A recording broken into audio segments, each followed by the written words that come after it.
Hello, नमस्कार दोस्तों। जब जब भारत और चीन के बीच गतिरोध बढ़ता है, तब तब भारत के लोगों के मन में सिर्फ एक ही सवाल पैदा होता है कि चीनी सामान का बहिष्कार करना, बायकॉट करना। लेकिन अगर हकीकत देखी जाए तो इसमें हकीकत कुछ और बयां करती है। हम जैसा सोचते हैं अक्सर ऐसा व्यापक स्तर पर देखने को नहीं मिलता है। बात अगर चीन की जाए तो चीन ने सस्ते श्रम व बेहतर विनिर्माण के बूते सुनियोजित ढंग से सस्ते कीमतों के उत्पादों द्वारा सभी देशों में अपना जाल फैलाया है। और जिन देशों में चीन का ये जो मैन्युफैक्चरिंग का कब्जा है, उनके सामानों का कब्जा है, वहाँ पर जो उनकी स्थानीय कंपनियाँ हैं वो चीन की कंपनी के मुकाबले से बिल्कुल बाहर हो चुकी है। कोई भी टकराव की स्थिति में नहीं है चीन की कंपनियों से। बात अगर भारत की जाए तो भारत में 74% मोबाइल व 60% इलेक्ट्रॉनिक्स उपकरण और 70 और 72% के समथिंग फार्मास्यूटिकल मेडिकल सामग्रियां और 90% सौर उपकरण का पूरा बाजार आज चीन के हवाले है। सोचिए, इतनी बड़ी तादाद में चीन की हिस्सेदारी अपने भारत में है। और क्या आपको पता है कि जो भारत जो जितना चीन को आयात करता है, जितना चीन का आयात करता है उससे 4 गुना कम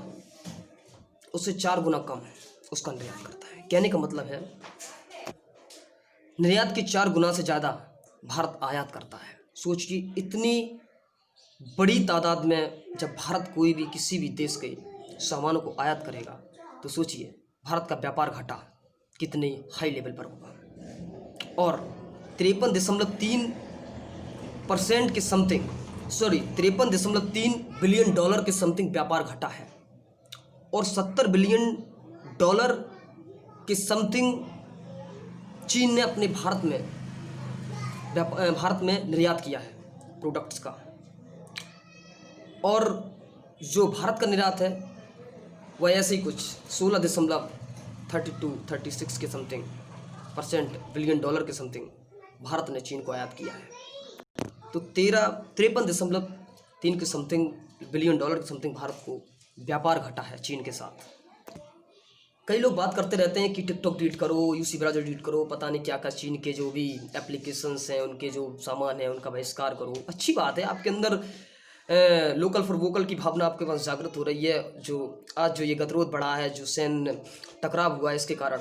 लेकिन हकीकत तो ये है कि आपको पता है क्या, ठीक है चलो, भारत ने सारी कंपनियों में, जितने भी कंपनियां उनमें चीन की हिस्सेदारी बिल्कुल ख़त्म कर दी और सारे जो प्रोडक्ट्स हैं उन पर प्रतिबंध कर दिया है। अब आप क्या बता सकते हैं कि भारत के पास कुछ भी ऐसा मैन्युफैक्चरिंग है, उनके पास इतनी आधारभूत संरचना है और उनके पास इतने जो प्रोडक्ट हैं, इतने लोगों की आपूर्ति करने के लिए, क्या सभी इन रूपों में भारत ठीक रूप से खड़ा है? आपको सोचने पर भी बड़ी कल्पना करने की ज़रूरत है कि शायद नहीं। आज भारत का जो भी मैन्युफैक्चरिंग है उसकी हालत आप देख ही रहेंगे। अच्छा, भारत में जब भी कोई स्टार्ट होता है, कोई स्टार्टअप शुरू होता है तो सबसे पहले उसमें चीन की भागीदारी उसमें सबसे ज़्यादा होती है। उनका चीनी निवेश ज़्यादा होता है। सबसे पहले में तो यहाँ पर सोचने की ज़रूरत है, इस चुनौती से हमें पार पाना है। और सबसे बड़ी बात यह है कि हमारे देश में जो बहुत सारे स्किल्स से भरपूर जो युवा हैं, बहुत सारे लोग हैं जो गांव में भी अपना टैलेंट का परचम लहराते रहते हैं। बहुत सारा टैलेंट है, बहुत अच्छा तजुर्बा है, उनमें बहुत अच्छी प्रतिभा है। हमें उसको निखारना होगा। हमें आज जो ग्रामीण इलाकों में जो प्रवासी मजदूर वापस आए हैं, जो अभी योगी आदित्यनाथ उत्तर प्रदेश की सरकार कर भी रही है कि जगह जगह हर एक को उसकी स्किल्स के मुताबिक रोज़गार मिलेगा, ये बहुत अच्छा स्टार्टअप है और इसको निरंतर आगे बढ़ाते रहना होगा। भारत के युवाओं को सबसे बड़ी बात है कि उन्हें कोई प्लेटफॉर्म नहीं मिल पाता है, उन्हें अपना टैलेंट दिखाने के लिए कोई प्लेटफॉर्म नहीं मिल पाता है। वो रोज़गार से बिल्कुल अनभिज्ञ होते हैं। हमें टैलेंट को आगे पहुंचाना, हमें वो मार्केट प्रोवाइड करना है उन्हें, जिससे वो अपना तजुर्बा दिखा सके। और कमी नहीं है, हमारे 140 करोड़ जनसंख्या में बहुत सारे ऐसे टैलेंटेड पर्सन हैं। मैं कई आपने वीडियो में देखा भी होगा, बहुत सारे लोग हैं। अच्छा, भारत सरकार इस पर विचार कर रही है। जो अभी एफडीआई जो नीति थी, फॉरेन डायरेक्ट इन्वेस्टमेंट, इसमें जो चीन की हिस्सेदारी, कोई भी चीनी कंपनी अगर भारत की किसी कंपनी में अगर कोई भी शेयर या बॉन्ड खरीदती है, उसमें इन्वेस्टमेंट करती है, तो उसको सबसे पहले भारत सरकार से उसकी अनुमति लेनी होगी।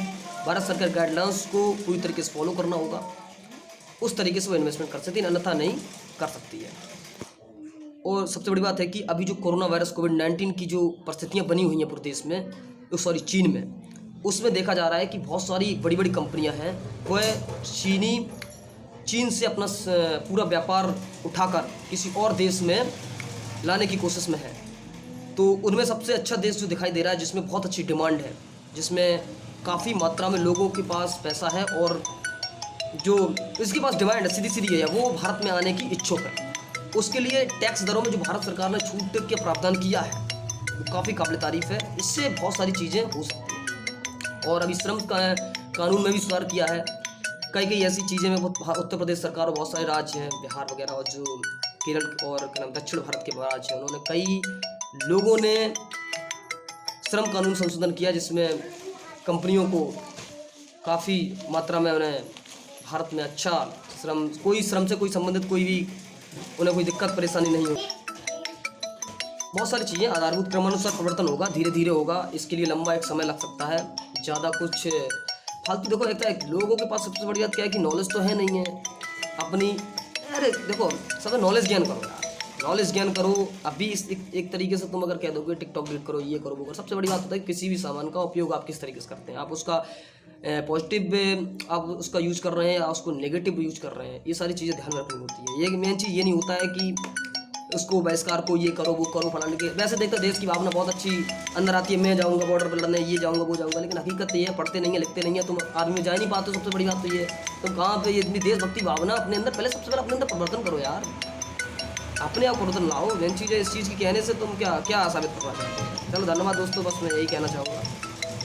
चीनी सामान, चीनी आयत जितनी भी वस्तुएं हैं, उन पे एकदम सारी चीज़ें नहीं होंगी, उसके लिए बहुत लंबा वक्त लगेगा। इस पर भारत सरकार में जो भी बाकायदा जो बातें चल रही हैं, वही इस चीज़ पर कर सकते हैं। अपनी भारतीय है कि जो बात है, अपने देश में अपना परिवर्तन लाएँ। धन्यवाद।